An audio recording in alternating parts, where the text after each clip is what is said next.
지폐를 펼쳐들고 정면을 응시하며 사진을 찍은 20대 여성들입니다.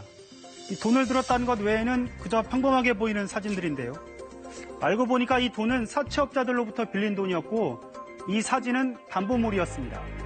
나름의 사정이 있어서 돈을 빌린 20대 여성들에겐 다른 어떤 협박보다 이 소셜미디어에 공개되는 것이 더 두려웠습니다.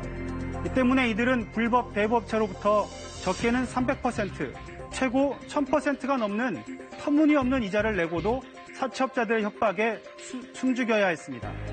이렇게 20대 여성을 대상으로 담보 대신 사진을 찍어 협박한 20대 사채업자 2명이 경찰에 구속됐습니다. 사건의 전말을 뉴스 따라잡기에서 따라가 봤습니다. 한 건물 복도 폐쇄회로 영상입니다. 두 남성이 복도 끝 집으로 향하더니 짐을 하나씩 꺼내와 모아놓습니다. 잠시 후 이 남성들은 물건을 들고 사라집니다. 언뜻 보면 이삿짐이라도 옮기는 것처럼 보이는데요. 알고 보니 이 두 남성은 사채업자였습니다.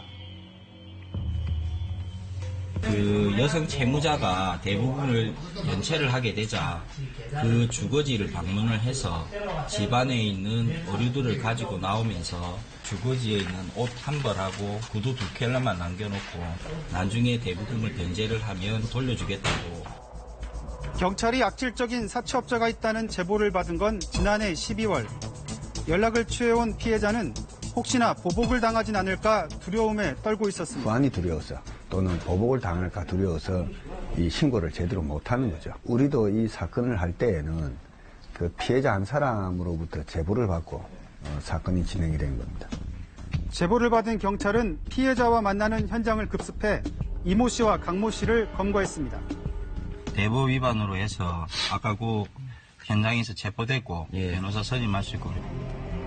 22살 동갑내기였던 이들은 원룸에 컴퓨터를 두고 무허가 대부업 사무실을 차립니다.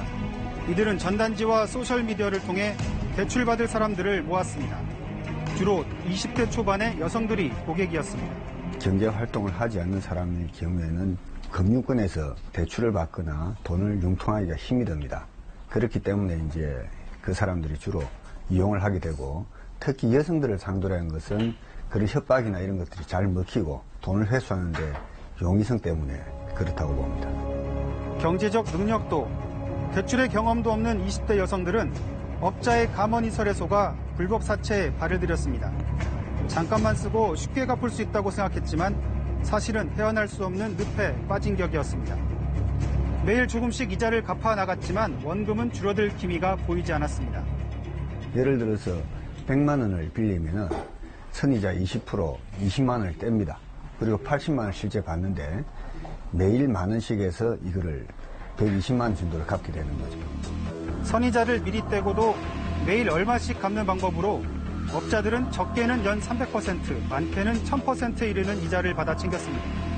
현재 법정 제한 이자율은 대부업체의 경우 연 27.9%, 무등록 대부업체는 연 25% 이하인데요. 터무니없이 높은 이자를 받아온 겁니다. 피해자들은 왜 이런 말도 안 되는 이자에도 아무런 대응을 하지 못했던 걸까? 돈을 빌려주면서 이들이 채무자에게 담보로 요구한 건 특이하게도 사진이었습니다. 대부분 만나서 어디에서 만나자 해서 커피숍 어디에서 만나가지고 주로 돈은 차 안에서 빌려주고 차 안에서 이렇게 돈 들고 사진을 찍습니다. 이것을 가지고 미변제 시에 인터넷에 유포하겠다, SNS에 유포하겠다고 협박을 해서 회수하는 그런. 업자들은 자신들의 신분을 감추기 위해 주로 차 안에서 사진을 찍었고 이자가 늦어지기나 하면 이 사진을 빌미로 협박을 일삼았습니다. 어떻게 갚을래? 그냥 모자라서 해줄까? 돈을 안 갚아버리면 그냥 누구 집에 가서 갈아엎을 수 있다 그냥. 누구 여자재 결혼도 못하게 만들어줄 수 있다고 우리가. 빌린 돈과 함께 찍힌 사진이 혹시라도 공개될까봐 피해자들은 벌벌 떨어야 했습니다. 누구 사진 들고 있어갖고 뭐 누구가 무슨 일하는 이런 걸 우리가 화낼까 말했나? 누구 가족한테 말했나? 아니다 얘가. 그러니까 좀 사람답게 대해줄 때 니가 사람답게 좀 매우 차려라. 너무 세상이 밝다고 생각하지 마라. 니가 안 갚으면 회개하는 건 우리 면목이다 알겠지? 화나게 하지 말라고. 나는 뭐 경찰 검내고 이런 사람 아니다. 협박 이후에도 돈이 밀리면 집에 찾아가 옷 한 벌과 신발 한 켤레만 남기고 옷과 신발을 다 들고 나온 후 채무 변제를 강요하기도 했습니다. 지난해 6월부터 12월까지 6개월 남짓 동안 이들은 27명에게 9,700만 원을 빌려주고 최고 1000%가 넘는 연이자를 받아 챙긴 것으로 드러났습니다. 악질적인 추심 행위에도 불구하고 이들은 검거 후에도 잘못이 없다며 발뺌했다고 하는데요. 자기들이 정상적인 대부 행위를 했다. 무등록은 맞지만 이런 식으로 하지만 그런 죄의식이 좀 부족한 상태였죠. 전문가들은 최근 들어 무분별한 대출 광고로 인해 20대 초반 젊은이들이 불법 대출에 쉽게 발을 들이고 있다며 경고합니다. 실제 금융감독원에 따르면 지난해 들어 11월까지 미등록 대부업 관련 신고 건수는 2,100여 건으로 전년 같은 기간보다 90%가 늘었습니다. 사회적 경험이 없기 때문에 불법 업체의 그러한 그 높은 이자율뿐만 아니라 불법 행위를 당하고 있다는 것이죠.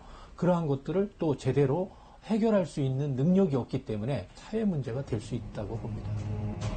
어쩔 수 없이 사금융을 이용할 때는 꼭 몇 가지를 살펴봐야 하는데요. 이자율이 법정 한도를 지키는지 또 추심 행위가 합법적인지가 중요합니다. 위협이라든지 이렇게 공갈 협박 이런 것들도 당연히 불법이기 때문에 경찰에 신고한다든지 어떤 피해 단체를 구제해주는 그런 기관에 가서 조언을 받아서 법적인 구제를 받는 방안을 먼저 강구하는 것이 우선이라고 봅니다. 다급한 마음에 사금융의 문턱을 넘으려는 20대 청년들이 늘어나면서 이들을 노리는 불법 사채업자들의 마수도 더욱 치밀해지고 있습니다.